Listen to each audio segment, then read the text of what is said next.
Hello students, இன்னைக்கு வந்து நம்மளோட டாபிக் என்ன அப்படின்னா பிளான்ட் டிஷ்யூ கல்ச்சர் யூனிட் 5ல வந்து ஆர்கனோஜெனிசிஸ் அப்படின்னா ஏதோ ஒரு பிளான்ட்டோட ஆர்கன்ஸை எடுத்து இன்னொரு நியூ பிளான்ட்டை வந்து க்ரோத் பண்ணுறது தான் வந்து ஆர்கனோஜெனிசிஸ். இப்போ ஆர்கன் கல்ச்சர் பார்த்தோம் தெரியுமா?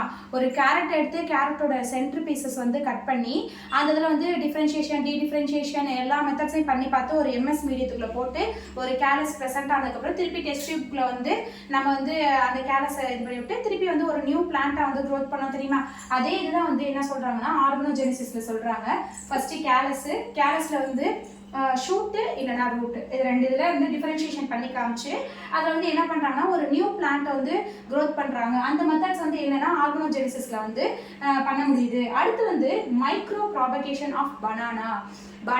இந்த மைக்ரோ ப்ராபகேஷன்ஸ் ஆஃப் பனானா வந்து என்ன அப்படின்னா, இப்போ வந்து நார்மலாக நம்ம வந்து வீட்டில் வச்சு வளர்க்குறோம் தெரியுமா, வாழை மரம் அதெல்லாம் வந்து ஒரு 5 feet 6 feet 7 feet மேலே வந்து அதோட உயரம் இருக்கும். பட் ஆனால் இந்த மைக்ரோ ப்ராபகேஷன்ஸ் மூலியமா ஒரு லெபார்டரியில் வச்சு வளர்க்குறதுக்கு மூலியமா ஒரு கண்ணாடி பாட்டிலுக்குள்ளே போட்டு குட்டியாக நம்ம மணி பிளான்ட்ஸ், இந்த மூங்கில் பிளான்ட் இதெல்லாம் பார்த்துருப்போம் தெரியுமா, அதே சைஸில் அதே சேம் மெத்தட்ஸ் வந்து என்ன பண்றாங்க அப்படின்னா எம்எஸ் மீடியத்துல போட்டு வந்து இந்த பனானா ட்ரீயை வந்து வளர்க்குறாங்க. அது வந்து அழகுக்காக வளர்க்கக்கூடிய வந்து பனானா. இந்த இதில் ஃபேக்டரிஸ்லாம் என்ன, பனானா, ஸ்ட்ராபெரி, பைனாப்பிள் இது எல்லாமே வந்து என்ன பண்றாங்க அப்படின்னா இதே மைக்ரோ ப்ராபகேஷன்ஸ் இதில் வச்சு எம்எஸ் மீடியத்தில் வச்சு அடுத்தடுத்த பிளான்ட்டை வந்து க்ரோத் பண்ணுறாங்க. இந்த பைனாப்பிளாக இருக்கட்டும், ஸ்ட்ராபெரியாக இருக்கட்டும், இந்த பனானாவாக இருக்கட்டும், அடுத்தடுத்து எம்எஸ் மீடியமில் போட்டு வந்து ஒரு நியூ பிளான்ட்டை வந்து க்ரோத் பண்ணுறாங்க. அடுத்து ஆர்டிஃபிஷியல் சீட். இந்த ஆர்டிஃபிஷியல் சீடை பொறுத்த வரைக்கும் நம்ம நியூட்ரியன்ட் எம்எஸ் நியூட்ரியன்ட் மீடியமில் போட்டு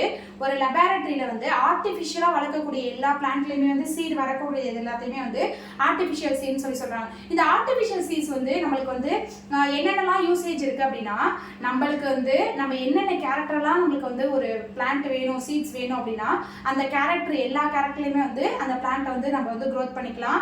நம்மளுக்கு தேவையான ஷேப்லையும் ஸ்ட்ரக்சர்ஸ்லையும் நம்ம அந்த பிளான்ட்டை வந்து க்ரோத் பண்ணிக்கலாம். அதே மாதிரி சீடு வந்து நம்மளுக்கு எவ்வளோ சீட் வேணும், எவ்வளோ சீடு வந்து நம்மளுக்கு தேவை, எவ்வளோ சீடு வந்து நம்மளுக்கு வந்து இந்த இதுலேருந்து ஈல் பண்ணிக்கலாம் அப்படிங்கிறதுக்கான மெத்தட்ஸையும் வந்து நம்ம ஆர்டிஃபிஷியல் மெத்தட்ஸ் மூலயமா நம்மளுக்கு தேவை எவ்வளோ சீட்ஸ் தேவை அப்படின்னா அவ்வளோ சீட்ஸையும் வந்து நம்ம கலெக்ட் பண்ணிக்கலாம். அந்த ஒரு பெனிஃபிட் வந்து ஆர்டிஃபிஷியல் சீட்ஸ்ல இருக்கு. அடுத்து வைரஸ் ஃப்ரீ பிளான்ட். இந்த வைரஸ் ஃப்ரீ பிளான்ட்ஸை பொறுத்த வரைக்கும் என்ன இது பண்ணுறாங்க அப்படின்னா, ஒரு பிளான்ட்டை வந்து நேச்சுரலாகவே நம்ம மண்ணில் வைக்கும் போது அந்த மண்ணோட சாயிலில் வந்து என்னென்ன நியூட்ரியன்ட்லாம் ப்ரெசென்ட்டாக இருக்கோ அந்த நியூட்ரியன்ட்லாம் அப்சர்வ் பண்ணி தான் வந்து என்ன பண்ணும் அப்படின்னா ஒரு நியூ பிளான்ட் வந்து நல்ல வெல் க்ரோத் அண்ட் டெவலப்பில் வந்து அந்த பிளான்ட்ஸ் வந்து வளரும். இதே வந்து அந்த சாயிலில் வந்து வைரஸ் ப்ரெசென்ட்டாக இருக்குது, இல்லை வைரஸ் கண்டென்ட் ஏதாவது இருக்குது அப்படின்னா வைரஸ் கண்டென்ட் ஃபுல்லாக அப்சர்வ் பண்ணாலும் அந்த பிளான்ட் என்ன பண்ணும், ஃபுல்லாக டோட்டலாக வந்து வைரஸ் வந்து அஃபெக்ட் பண்ணி தான் அந்த பிளான்ட்ஸ் வந்து க்ரோத் ஆகும்.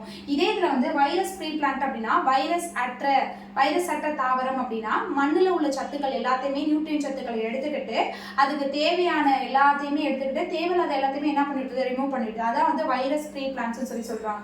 அடுத்து வந்து கான்சர்வேஷன்ஸ் ஆஃப் பிளான்ட் ஜெனடிக் ரிசோர்ஸ். என்னென்ன ரிசோர்ஸ்லாம் இருக்கு நம்ம இந்த பிளான்ட் இதை பொறுத்த வரைக்கும் அப்படின்னா ஜெர்ம் பிளாசம் கான்சர்வேஷன். இப்போ ஜெர்ம் பிளாசம் அப்படின்னா என்ன அப்படின்னா கான்சர்வேஷனை பொறுத்த வரைக்கும் ஒரு சீடு, ஒரு சின்ன சீட்ஸாக இருக்கட்டும், பெரிய சீட்ஸாக இருக்கட்டும், புரதச்சத்துக்களாக இருக்கட்டும், இல்லை எண்ணெய் வித்து இந்த மணிகள், கடலை, அந்த மாதிரி எள்ளு இதெல்லாம் சொல்லுவாங்கல்ல, அந்த சைஸ் அண்ட் ஷேப்புக்கு ஏத்தாப்புல என்ன பண்ணுறாங்க அப்படின்னா ஒரு குட்டி இதில் போட்டு ஜெர்ம் பிளாசம் இதில் வந்து அந்த சீட்ஸ் எல்லாத்தையுமே வந்து நல்லா ஸ்டோர் பண்ணி வச்சு நல்லா சேஃபான ஒரு மெத்தடில் வந்து பாதுகாத்து வச்சுருக்காங்க. அந்த இது பொறுத்த வரைக்கும் இந்த சீட்ஸ் வந்து நம்ம வந்து பல வருஷம் இருக்கலாம், பல மில்லியன் கணக்கில் இருக்கலாம்.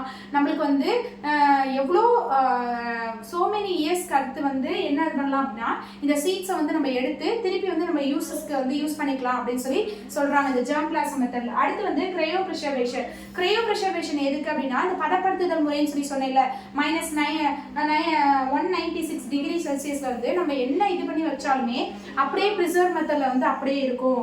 அந்த ப்ரிசர்வேஷன்ஸ் இதுல வந்து அடுத்தடுத்து வந்து இதுல வந்து என்ன ஒரு கிரையோ ப்ரிசர்வேஷன்ல வந்து பதப்படுத்தி வச்சாலும் என்ன ஒரு பிளான்ட் வைக்கிறதா அந்த இருக்கட்டும், நம்ம ஏதாவது வந்து ஸ்டோர் பண்ணி வைக்கணும் அப்படின்னா இந்த இதில் பதப்படுத்தி வச்சோம் அப்படின்னா எந்த ஒரு இதுவுமே டிசால்வ் ஆகாமல் அப்படியே வந்து நம்ம எப்படி வச்சோமோ சால்வெண்ட்டாக எப்படி வச்சோமோ அப்படியே வந்து இருக்கும் அப்படின்னு சொல்கிறாங்க. இந்த க்ரையோ ப்ரிசர்வேஷன் வந்து ஒரு பிளான்ட்டை வந்து வளர்க்கறதுக்கான ஏற்ற சூழல் வந்து இந்த க்ரையோ ப்ரிசர்வேஷன் தான் அப்படின்னு சொல்கிறாங்க.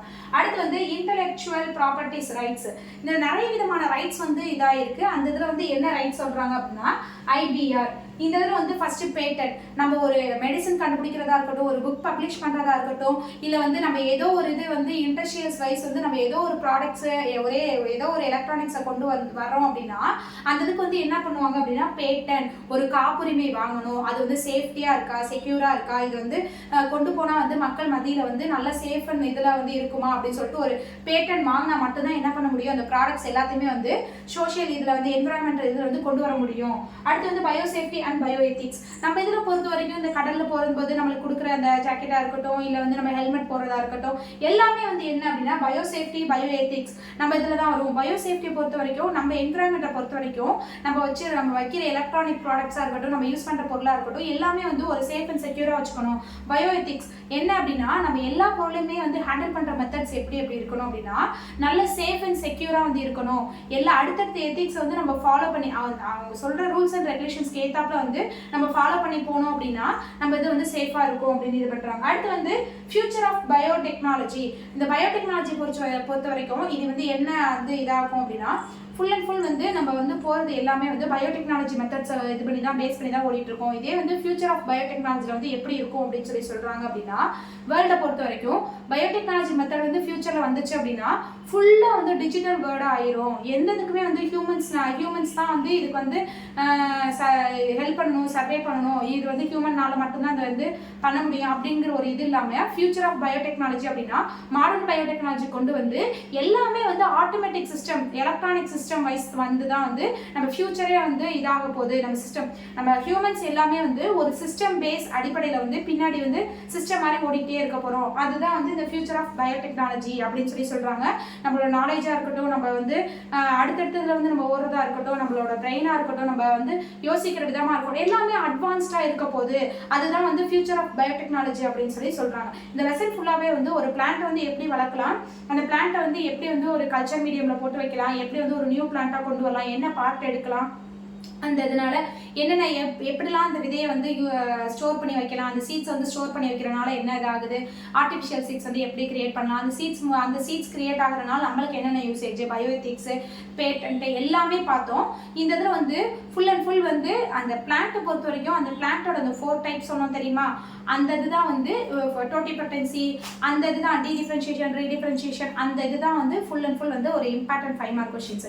இதில் வந்து சாப்டரை பொறுத்த வரைக்கும் எல்லா விதமான சாப்டருமே 2 மார்க் 3 மார்க் 5 மார்க் வந்து நான் தனியாக ஒரு வீடியோவில் வந்து அப்லோட் பண்ணியிருக்கேன். நம்ம சேனலுக்குள்ளே போயிட்டு சப்ஸ்கிரைப் பண்ணிட்டு இந்த 2 மார்க் 3 மார்க் 5 மார்க் இம்பார்ட்டன்ட் கொஸ்டின்ஸ்லாம் பார்த்துக்கோங்க. தேங்க்யூ.